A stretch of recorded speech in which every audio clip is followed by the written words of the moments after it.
우리가 살면서 참 여러 가지 일을 겪습니다. 좋은 일보다는 나쁘다고 생각되는 일들을 더 많이 겪고,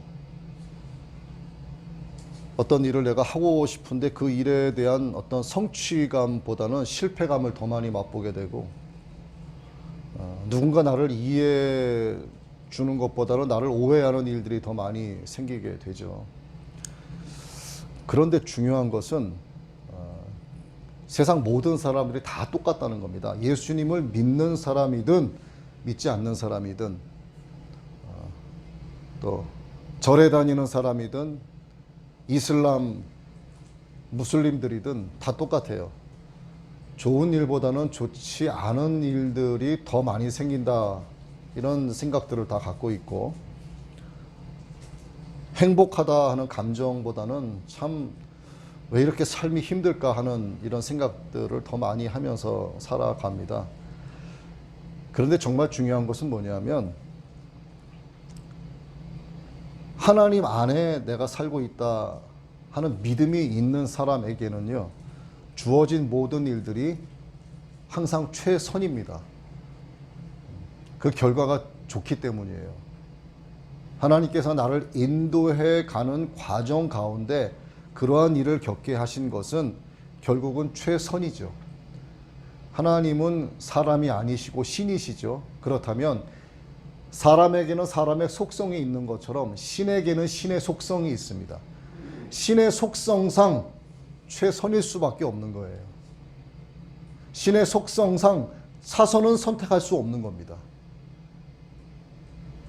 하나님께서 사랑하시는 자기의 자녀들을 인도해 가실 때는 우리는 하나님의 뜻과 계획을 알지 못하죠. 그렇기 때문에 하나님은 하나님의 생각과 하나님의 방법대로만 우리를 이끌어 가시는 거예요. 그렇기 때문에 하나님 안에 거하고 있는 사람은 지금 당장 나한테 어떤 질병, 어떤 재정의 문제, 또 사업에 대한 문제, 또 사람과 사람 사이에 대한 어떤 문제든 간에 그것은 현재 최선이라는 겁니다. 현재 주어진 그 일이 전부가 아니기 때문이에요. 그런 일들을 통해서 하나님께서 어떤 결과를 내실지 우리는 모르기 때문에 현재 나에게 주어진 일은 최선이에요. 저는 어제 저녁에 하나님의 최선을 체험을 했어요. 제가 그걸 말씀을 드릴게요. 제가 2주 전인가요? 일주일 전인가 오른쪽 아래 어금니를 뺐습니다. 근데 염증이 너무 많이 있어서 마취 주사를 2번을 많이 넣었는데도 마취가 안 된대요. 그래서 참으라고 하면서 자기가 가급적 빨리 뺄 테니까 참으라고 하면서 집게로 잡아서 어금니를 잡아 빼는데 마취가 전혀 안 되니까 그냥 생리를 빼는 거예요. 진짜 엄청나게 아팠습니다. 이를 빼고 나서도 손이 막 부들부들 이렇게 떨리더라고요. 너무 아파서. 그렇게 해서 이제 좀 지나니까 괜찮아졌고, 그게 이제 오른쪽 아래란 말이에요. 그런데 어제 저녁을 먹고 저는 아주 부드러운 소를 갖고 이를 닦습니다. 한참을 닦는데 살살 닦고 있는데 위에 어금니가 툭 빠지는 거예요. 이게 무슨 일인가 했어요. 내가 문둥병이 걸렸나? 이런 생각도 좀 해봤습니다. 갑자기 툭 빠집니다. 그런데 정말 제가 감사했던 게 뭔지 아세요? 바로 오른쪽 아래 어금니를 뺐는데 그 위에 어금니가 빠진 거예요. 만약에 이쪽 어금니가 반대 어금니가 빠졌으면 저 양쪽으로도 음식을 못 씹어요. 그래도 한쪽이 다 빠졌기 때문에 왼쪽으로는 씹을 수 있는 은혜를 하나님께서 허락해 주셔서 너무 좋았습니다. 이건 뭐 치료하면 되는 거니까.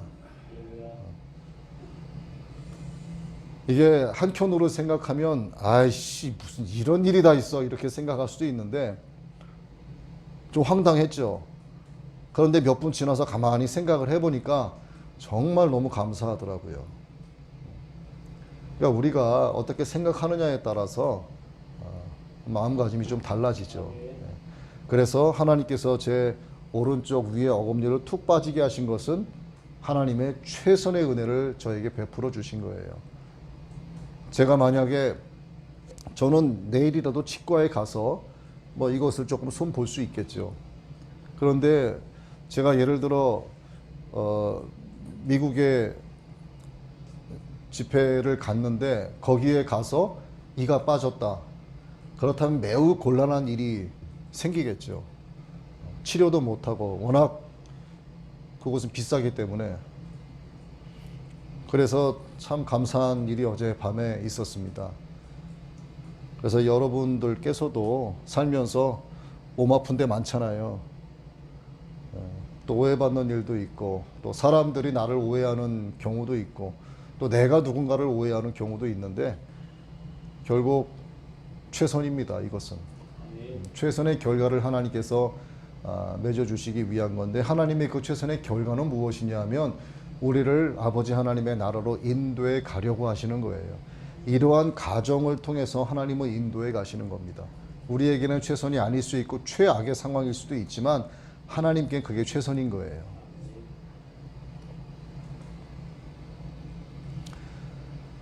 오늘 우리는 성찬식을 거행을 할 것입니다.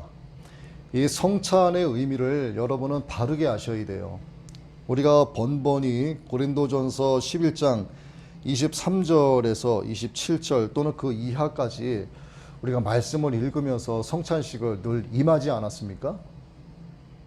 떡은, 빵은 예수님의 살이다. 포도주는 예수님의 피다.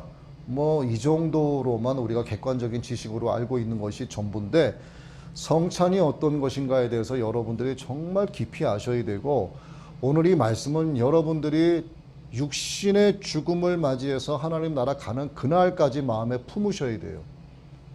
왜 그러냐 하면 제가 뒤에 가서 말씀을 드리겠지만, 여러분은 일주일에 21번의 성찬식을 하고 있는 겁니다. 왜 그런지에 대해서는 제가 말씀을 드릴게요. 오늘까지 우리가 준수하고 있는 이 의미 깊은 식탁의 교제, 성찬, 이것을 제정하신 때가 언제냐면 예수님이 십자가에 못 박혀 죽으시기 전날이었는데, 그때가 바로 유월절을 기념하는 중이었습니다. 성찬이 어떤 거예요? 성찬은 기독교 예배의 절대적이고 필수적인 예식입니다. 의식이죠. 거룩한 예식. 구약 시대에는 짐승을 잡아서 피를 흘리는 제사를 지냈었어요. 구약에서 피 흘림이 없는 제사는 제사가 아니었습니다. 이스라엘 민족이 자신의 죄를 용서받기 위해서 제사장 앞에 나가서 흠없는 짐승을 가져다가 피를 흘리고 나의 모든 죄를 이 짐승에게 전가시킨 뒤에 짐승을 잡아 죽여서 피를 흘리는 것. 그렇게 해서 이 짐승을 다 태우고 연기가 올라가게 하고, 그렇게 해서 자신의 죄를 대신해서 이 흠없는 짐승이 피를 흘리게 하는 것이 그 당시의 예배였었죠. 그러니까 피 흘림이 없는 제사는 제사가 아니었던 거예요. 오늘날의 예배는 어떨까요? 마찬가지입니다. 예수님께서 피를 흘리시고 살을 찢기신 것을 기념하는 이 성찬식이 예배 가운데 없으면 그 예배는 예배가 아니라고 말할 수 있는 거예요. 그런데 매 예배 때마다 거의 대부분의 교회들이 성찬식을 못합니다. 각 교회마다 뭐 저마다의 다 이유가 있겠죠. 준비하는 것도 뭐 쉬운 문제는 아니고, 그래서 뭐 매월 첫 주를 성찬식을 한다든가, 또는 기독교에 빼놓을 수 없는 어떤 절기 예배 때만 성찬식을 한다든가, 이렇게 해서 그 횟수를 줄여서 하고 있죠. 그런데 사실 예배는요, 매번 성찬식을 하는 게 맞는 거예요. 여러분, 성찬식에 참여하면 어떤 생각이 드세요? 여러분 앞에 놓여 있는 포도주와 이 빵을 보시면, 이 떡을 보시면 어떤 생각이 드십니까? 빵은 씹는 거고 포도주는 마시는 것. 뭐 이렇게 생각이 단순하게 들 수도 있겠죠. 지난번 성찬식 해보니까 우리 포도주는 조금 달더라. 뭐 이런 생각도 좀 할 수가 있죠. 근데 우리가 성찬식을 대할 때마다 예수님의 죽으심과 부활을 생각하셔야 됩니다. 정말 이 빵과 이 포도주가 무엇을 의미하는 것인가, 왜 우리가 이 성찬식에 임해야 하는 것인가에 대해서 여러분들이 정말 깊게 생각을 하시고 임하셔야 되는 거예요. 또 성찬식을 여러분들이 대하실 때 빼놓지 않고 꼭 기억하셔야 될 부분이 있는데, 미래에 있을 사건, 미래에 도래될 사건을 여러분들이 생각을 하셔야 되는데, 바로 예수님의 영광스러운 재림을 생각하셔야 되는 거예요. 그래서 성찬은 어떤 마음으로 해야 되는가? 여러 가지 마음이 있겠죠. 예수님께서 나를 대신해서 십자가에서 고통 가운데 죽으셨으니까 성찬식을 임할 때는 슬픈 마음으로 대해야 되는가? 아니면 경건한 마음으로 임해야 되는가? 아니면 감사와 기쁨으로 대해야 하는가? 제가 정답을 말씀드릴게요. 성찬식은요, 감사와 기쁨으로 임해야 되는 겁니다.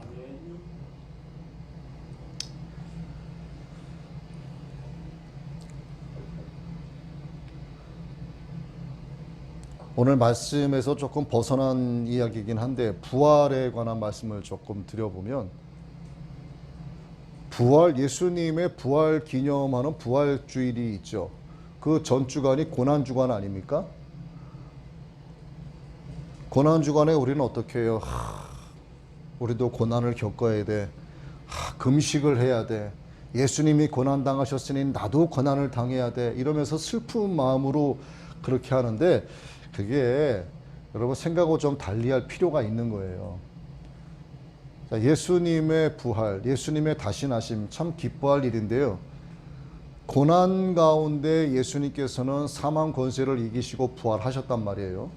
자, 여러분들은 지금 육신의 몸으로 여기에 앉아 계시고 세상에 태어나셨기 때문에, 그렇다면 여러분들은 각각 생일이 있으십니까? 없으십니까? 여러분 생일 되면은 막 울어요? 여러분 생일 되면은 막 슬프고 고통스럽고 그렇습니까?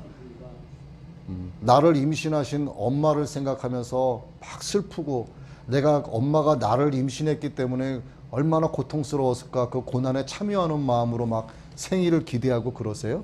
그거 아니죠. 그게 아니에요. 출산에 기쁨이 있는 겁니다. 그래서 고난주간은 말은 고난주간이지만 우리는 기대와 소망 때문에 감사와 기쁨이 넘치는 주간이 되어야 되는 게 맞는 거예요. 이 성찬 또한 마찬가지라는 얘기를 제가 드리는 겁니다. 유대인들에게 있어서 가장 성스러운 종교 축제가 바로 유월절이었죠.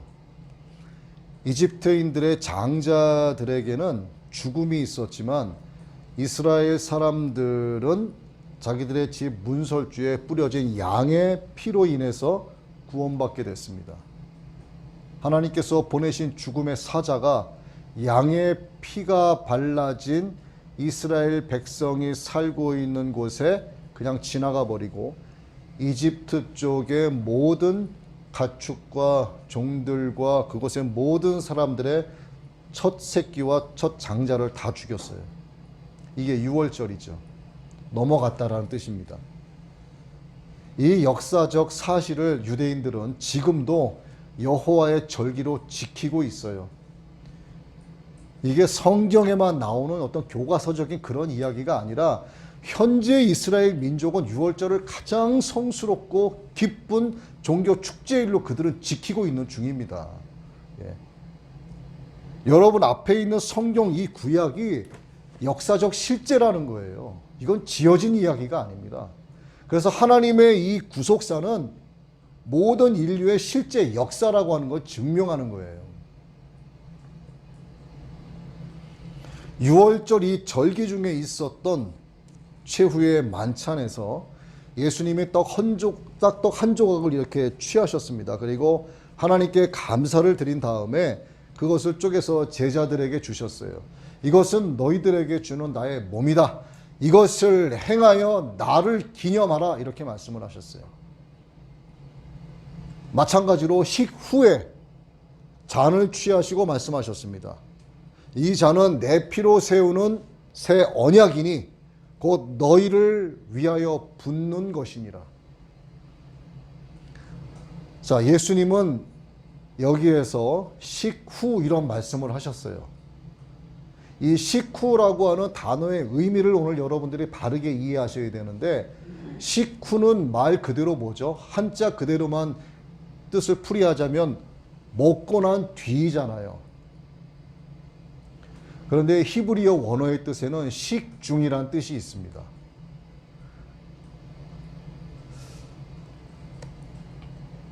여러분, 과일을 간단 말이죠. 과일을 믹서기에 이렇게 갈다 보면 과일 하나만 갈면은 잘 안 갈릴 때가 있어요.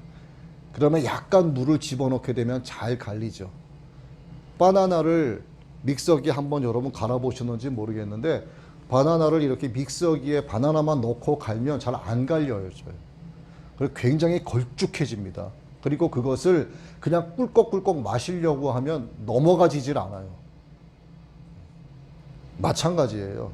이 성경에서 말씀하시는 식후라고 하는 히브리어의 원어는 식중이란 의미를 가지고 있는 거예요. 그러니까 그 당시에 떡을 먹고 포도주를 마시고 또 떡을 먹고 포도주를 마시면서 한 것이지, 포도주는 그대로 놔둔 상태에서 떡만 다 먹고 힘들게 꿀꺽꿀꺽 다 삼킨 다음에 맨 마지막에 끝나기 전에 포도주 한 잔 마시고 헤어진 게 아니란 얘기예요.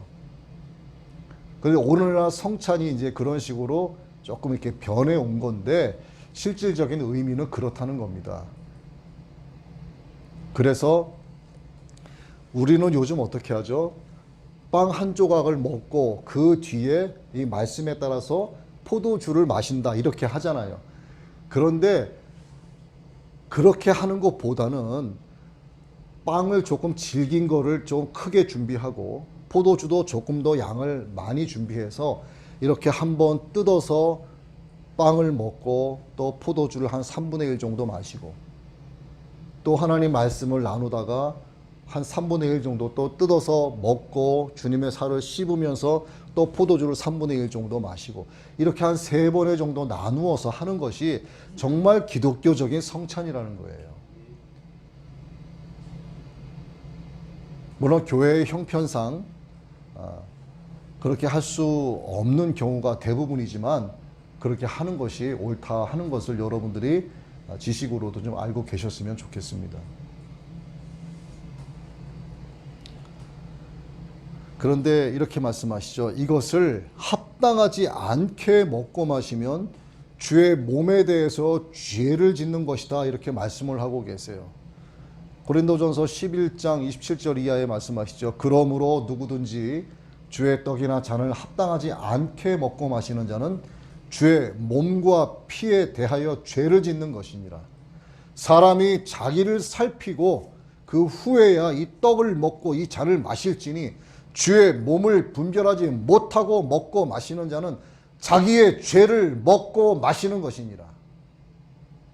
성찬 잘못하면 자기의 죄를 자기가 먹고 마시는 거라고 말씀하고 계시는 거예요. 누가? 예수님이 그렇게 가르쳐 주시는 겁니다. 그렇다면 성찬을 임할 때는 어떻게 해야 되는가를 여러분들은 생각을 할 수 있어야 되겠죠. 적어도 세례는 받아야 될 것이고 성찬에 임하기 전에는 내가 과연 거룩하신 주님의 몸과 피를 마셔도 되는가에 대해서 돌이켜 봐야 된다는 얘기입니다. 다시 말씀드리면 합당치 않게 먹고 마시는 자는 죄를 짓는 자예요.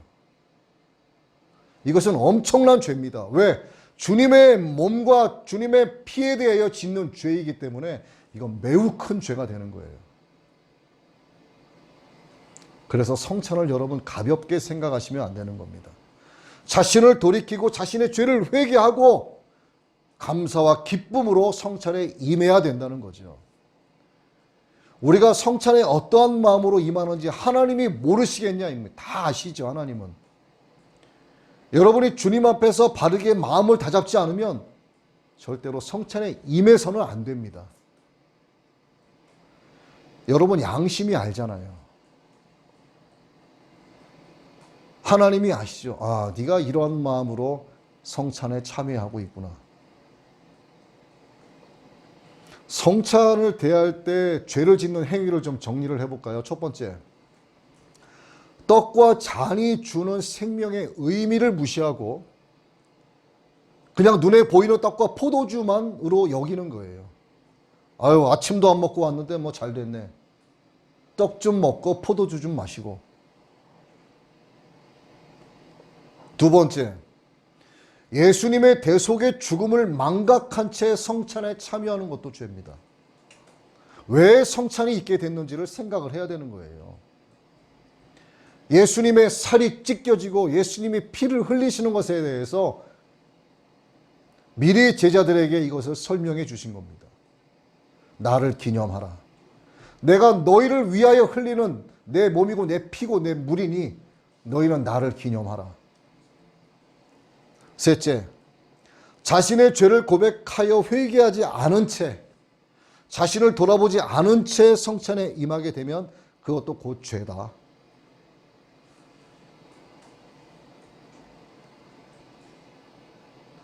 그럼 나는 과연 성찬에 어떠한 마음으로 임해야 되는가를 여러분들이 정리가 되셨겠죠. 성찬에 대한 개념 정리가 바르게 돼야 됩니다. 바울 사도께서 이렇게 말했습니다. 고린도전서 11장 26절에 너희가 이 떡을 먹으며 이 잔을 마실 때마다 주의 죽으심을 그가 오실 때까지 전하는 것이니라.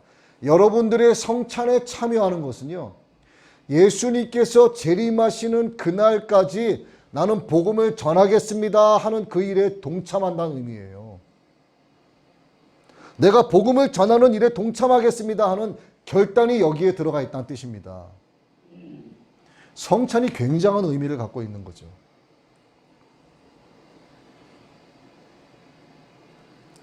이걸 조금 뒤집어서 말씀을 드리면 땅끝까지 복음이 전해질 동안 성찬은 계속되어야 한다는 것을 의미합니다. 또 한 가지는 육으로 사는 동안에 매 순간 접할 수밖에 없는 먹고 마시는 것을 사용하셔서 예수님의 몸과 피를 상징했다는 거죠. 자, 예수님께서요, 이 몸과 피를 상징하는 것을 다른 걸로 상징할 수도 있었어요. 너희가 밟 것은 이 땅은 나의 몸이다 하실 수도 있었고, 너희가 보는 저 갈릴리 호수, 저 갈릴리 바다는 나의 피다 이렇게 말씀하실 수도 있었어요. 하늘에서 내리는 이 비는 나의 피다 이렇게도 말씀하실 수 있었어요. 아주 거창하고 커다란 것으로 비유하실 수도 있는데 예수님은 그저 먹고 마시는 떡과 포도주 가지고 내 살이다 내 피다 이렇게 말씀하셨단 말이죠. 왜 주님께서 이렇게 말씀하셨을까? 왜 우리가 늘 접하기 쉬운 떡과 포도주로 말씀하셨을까? 오늘날 이 대한민국으로 우리로 치자면 왜 우리가 맨날 먹는 쌀밥과 왜 맨날 먹는 국과 물로 말씀하셨을까? 너희가 먹는 이 밥은 내 살이다. 너희가 떠먹는 이 국국물은 나의 피다. 근데 같은 의미예요. 왜 예수님께서 이렇게 나의 살과 나의 피다, 우리가 늘 접할 수 있는 먹고 마시는 것으로 비유하셨을까? 이건 깊이 생각해 볼 문제가 있다는 얘기죠. 성경에 바로 그 정답이 있습니다. 우리는 무엇을 염려하면서 살아가죠? 여러분들이 늘 염려하고 사는 게 뭐예요? 가장 많은 게 무엇을 먹을까? 무엇을 마실까? 무엇을 입을까? 우리가 가장 많이 하는 고민거리입니다, 이게. 아유, 오늘은 또 뭐 해 먹냐? 내일은 뭐 먹지? 쌀 떨어지지 않았나? 돈을 벌어야지 밥을 해 먹지. 돈이 있어야지 밥을 가 사 먹지. 맨날 하는 걱정이 뭡니까? 입버릇처럼 하는 게 무엇을 먹을까? 무엇을 마실까? 오늘은 또 뭘 입고 나갈까? 마태복음 6장 30절이죠. 이하. 이 믿음이 작은 자들아, 오늘 있다가 내일 아궁이에 던져지는 들풀도 하나님이 이렇게 입히시거든 하물며 너희일까 보냐. 너희가 염려 근심하면서 무엇을 먹고 마시고 입을까 하는 이것들은 다 이방인들이 구하는 것이라. 너희 하늘 아버지께서는 이 모든 것들이 너희에게 있어야 할 줄을 아신다 말씀하셨어요. 이 말씀은 먹고 마시는 세상의 밥상에 얽매이지 말고 다만 음식을 대할 때마다 이 모든 것이 너희에게 있어야 할 줄을 아시는 하나님께서 보내신 예수님의 대속의 십자가 죽음을 기억하라는 겁니다. 우리가 늘 접하는 거, 아침 먹고 점심 먹고 저녁 먹고 중간중간 간식 먹고 잠자기 전에 야참 먹고 우리가 가장 많이 접하는 거, 그러한 것들이 너희들의 노력으로 된 것이 아니라 너희를 먹이고 마시게 하고 입히게 하시는 하나님으로부터 주어진 것이라는 사실을 너희는 기억해야 된다라고 하는 것을 예수님이 말씀하시는 거예요. 그러한 하나님이 너희를 구원하시려고 아들 예수를 보내셨다라고 하는 그 사실을 기억하게 하려 하시는 겁니다. 너희는 세상의 밥상을 구하지 말라는 거죠. 예수 안에 있으면 먹고 마시는 건 하나님이 책임지신다는 겁니다. 오늘 내가 당장 먹고 마시지 못해도 그것은 하나님 안에 내가 있다라고 생각한다면, 믿으신다면 그것은 최선인 거예요. 그래서 이러한 의미가 성찬에 포함되어 있다라고 말씀드릴 수 있는 겁니다. 성찬에 또 다른 중요한 사실이 있는데, 하나님의 어린 양 오시기를 고대했던 유월절이 주님의 성찬으로 성취되었다는 거예요. 이집트에서 종살이하던 이스라엘 민족이 마지막 하나님의 10번째 재앙, 장자의 죽음을 통해서 이스라엘 민족에게 장자들을 살리시고 죽음의 사자가 넘어감으로 인해서, 유월함으로 인해서 다 살아났고 가나안을 향해서 출 이집트를 했습니다. 그런데 오늘날 유대인들이 이 날을 기념해서 가장 큰 축제로 여기고 있는데, 예수님께서 십자가에 못 박히시기 전날이 바로 유월절 중이었단 거죠. 하필이면 유월절이었어요. 이거는 우연히 그때가 딱 맞아 떨어진 게 아닙니다.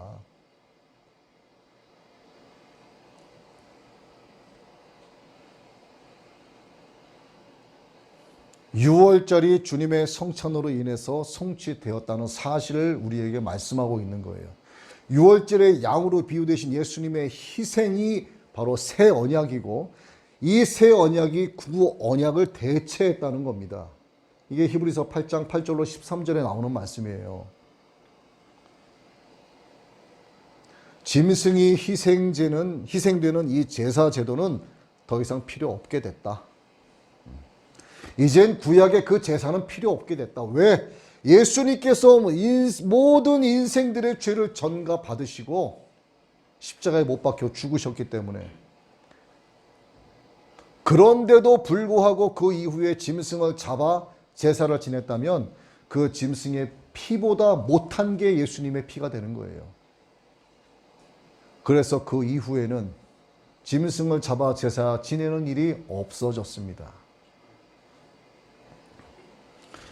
2017년 7월 3일에 국민일보 그 기독 뉴스란에 이런 제목의 기사가 떴어요. 이제 페이스북이 교회를 대체한다.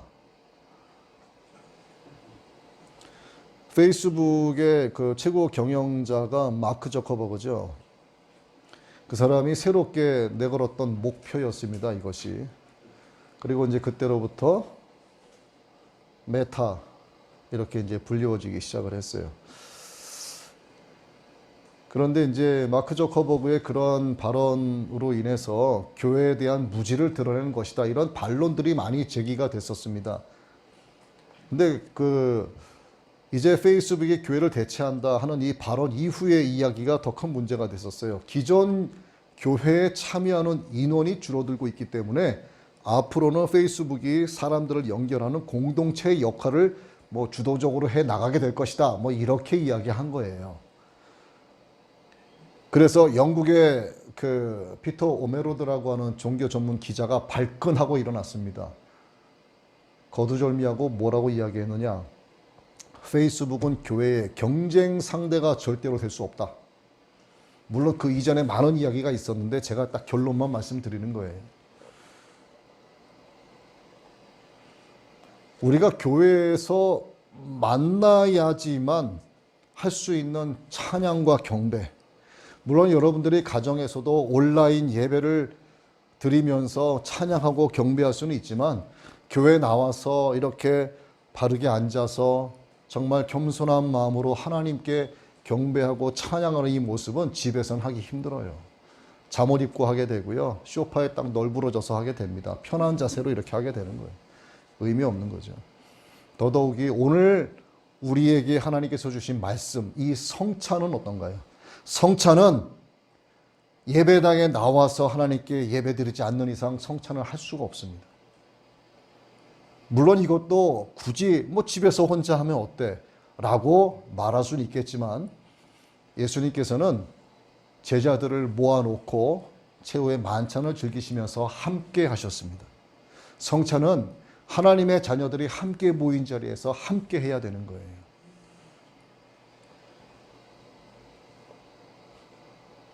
즉 SNS는요 교회를 대체할 수 없다는 겁니다. 어떤 경우라도. 그래도 우리는 어떻게 합니까? SNS 망을 통해서 복음을 전하고 있어요. 하나님의 말씀을 읽을 수 있게 하려는 하박국 2장 2절의 말씀을 따라서도 각종 SNS 망을 통해 여러 형태로 복음을 전하고 있는 게 사실입니다.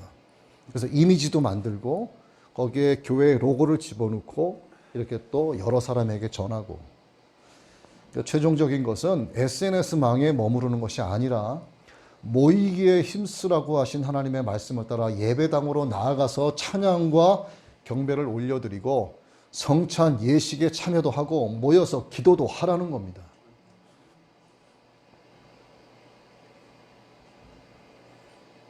사도 바울은 에베소서 3장 8절에서 자기 자신을 가리켜 이렇게 말했습니다.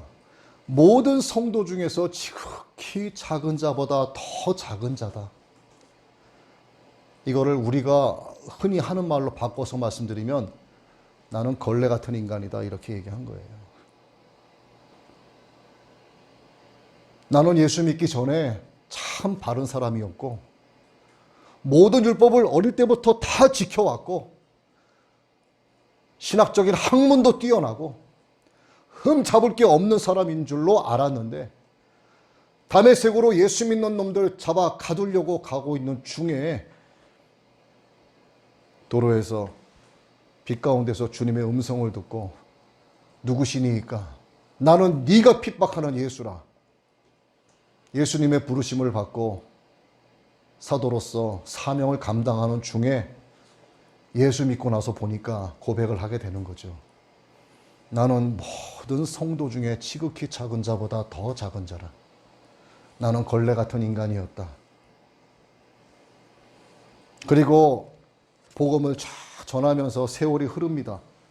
사도 바울의 마음에는 더 깊은 주님을 향한 사랑이 있었죠. 그런데 그렇게 예수님을 더 깊이 전하고 예수님 만나 세월이 흐른 뒤에 사도 바울은 나중에 이렇게 고백을 해요. 나는 걸레 같은 인간이었지만 지금은 걸레 중에 걸레다. 디모데전서 1장 15절에서 그렇게 자신을 표현합니다. 나는 죄인 중에 괴순이라.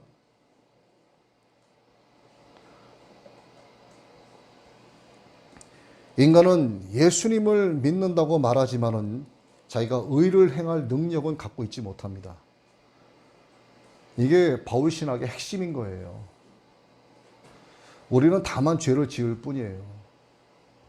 하지만 나를 의롭게 하고 우리를 의롭게 하는 것은 어떤 선행으로도 안 됩니다. 저는 어땠을까요? 여러분 앞에 있는 저는 목사가 되기 전에는 죄를 그렇게 많이 짓는다는 생각을 안 하면서 살았어요. 그때는 이제 뭐 사업을 좀 해본답시고 해외를 참 많이 출장을 이곳저곳 이 나라 저 나라 다녔는데 저에겐 어떤 믿음이 그래도 있었냐면 어느 곳에 가더라도 가장 먼저 내 숙소와 가까운 교회를 찾아서 교회를 갑니다. 거기서 먼저 하나님께 기도드리고 어떤 경우라도 주일 성수를 하고 내 마음에는 목사님들을 잘 섬기고 교회를 세워드리고 이게 제 일생의 꿈이었어요. 그래서 나는 돈을 많이 벌어야 된다였죠. 아주 명분이 좋지 않습니까? 그러니 하나님은 이 사업을 번창케 해주셔야 된다. 그래야만 주의 종들을 잘 섬길 수 있으니까. 그래야만 많은 선교를 할 수 있으니까. 그래서 저는 죄인이 아닌 줄 알았어요. 뭐 까짓거 술은 잘 못 마시지만 가끔 마시는 술 정도는 이해해 주실 것이고, 뭐 담배 뭐 언젠가는 끊으면 되지, 이런 생각. 그런데 목사가 되고 나서 알았습니다. 목사가 되고 나니까 제가 죄를 더 많이 짓게 되더라고요. 제가 정말 죄인인 거를 알았어요. 지금도 역시나 마찬가지예요. 걸레 중에 걸레죠.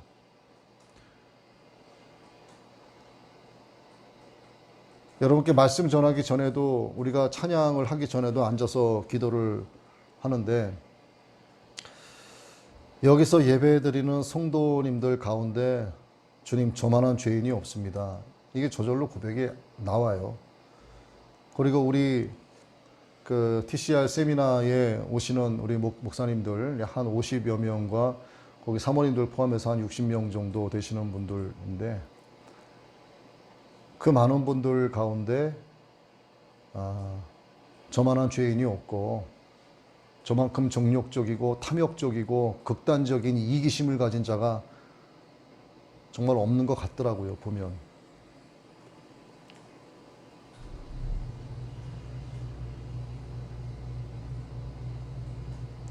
사도 바울이 처음에는 나는 깨끗한 걸레야 이렇게 이야기했는데, 세월이 흘러서 나는 걸레 중에 걸레다, 죄인 중에 괴수다 했던 그 고백이 어떤 건지 아주 조금은 알 것 같아요.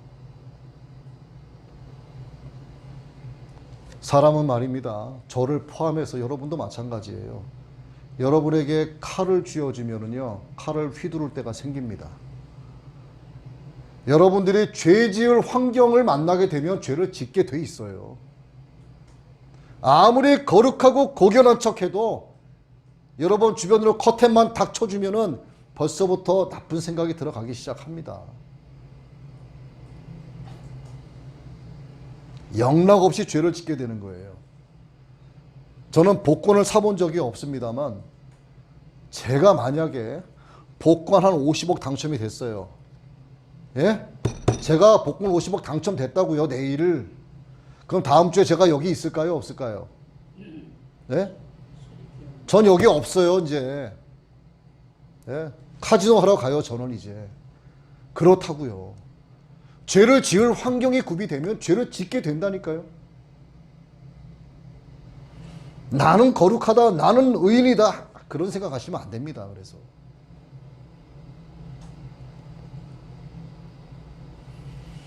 여러분들이 범하는 그 죄 자체와 싸울 생각을 하지 마시고, 여러분 안에 잠재되어 있는 그 죄성과 싸워서 이기셔야 되는 거예요.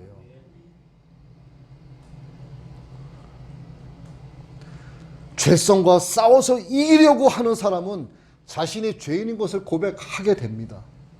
그런데 자신이 자신의 입으로 죄인인 것을 고백하게 되는 것은 하나님의 은혜가 아니고선 할 수가 없어요. 내 의지, 내 생각, 내 지식, 내 경험 가지고는 내가 죄인입니다, 하나님 앞에 고백을 못해요. 오직 하나님의 은혜로만 가능합니다. 그래서 바울 사도가 고백하는 거죠. 나의 나 된 것은 오직 하나님의 은혜로다. 오늘 여러분들이 여기에 나와서 하나님의 말씀을 청종하는 것도, 거룩하신 주님의 몸과 피를 나누는 것도 하나님의 은혜가 아니고서는 이루어질 수 없는 사건인 것들이에요. 당시에 바리새인이 뭐라고 이야기합니까? 착하게 살아야 된다, 착한 일을 해야 된다, 선하게 살아야 한다, 율법을 정확하게 지켜야 한다, 그렇지 않으면 너는 죄를 짓는 거야. 유대교의 지도자들이 그렇게 이야기했을 때 백성들이 그걸 지킬 수 있는 사람이 과연 몇 명이나 있었을까요?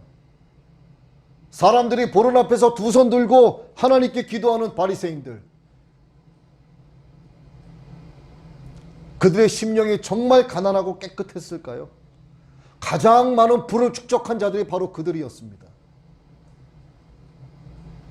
백성들에게는요, 바리새인들이 가르치는 그 종교에 관한 그런 가르침들이 굉장한 짐으로 다가왔어요.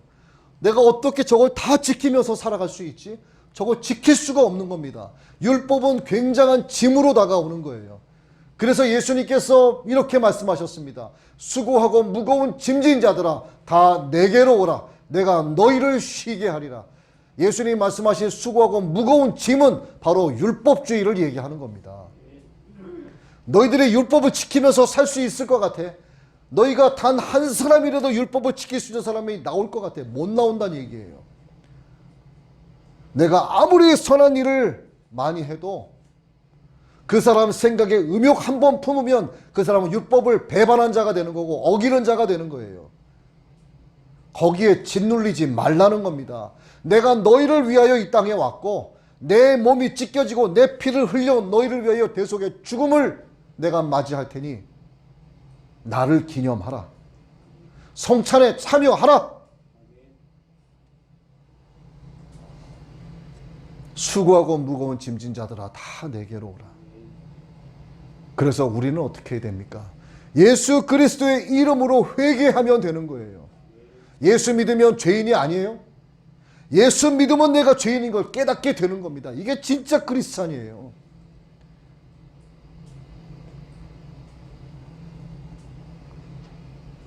크리스찬 돼도 죄를 범하게 됩니다. 여러분 음란한 생각 안 해요? 이기주의적인 행동 안 합니까? 나쁜 말, 험담하는 말 안 해요? 저 자식은 팔병신, 저 새끼는 다리병신 이런 얘기 안 하고 살아요?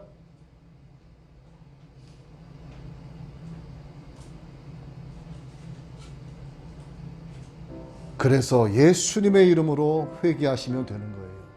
그래서 우리가 성찬에 참여하는 겁니다. 여러분 일상 속에서 아침을 드시죠. 밥을 먹고 국을 먹고 음료수도 마시고 빵도 먹고 떡도 먹고 마실 때마다 이것을 공급하신 하나님의 은혜를 생각하시란 얘기입니다. 먹고 마실 때마다 우리의 죄를 대속하시기 위하여 하나님의 아들 예수 그리스도를 보내주신 그 하나님의 사랑을 생각하라는 겁니다. 그래서 먹고 마실 때마다 나를 위하여 피를 흘리시고 몸을 찢기신 예수님을 생각하라는 거예요. 먹고 마실 때마다 그래서 예수님을 기념하라는 겁니다. 우리가 늘 접하기 쉬운 먹고 마시는 것으로 예수님은 그래서 비유를 드신 거예요.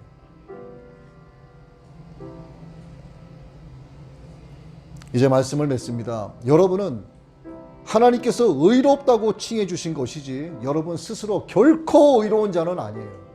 여러분은 죄인입니다. 저도 죄인이에요.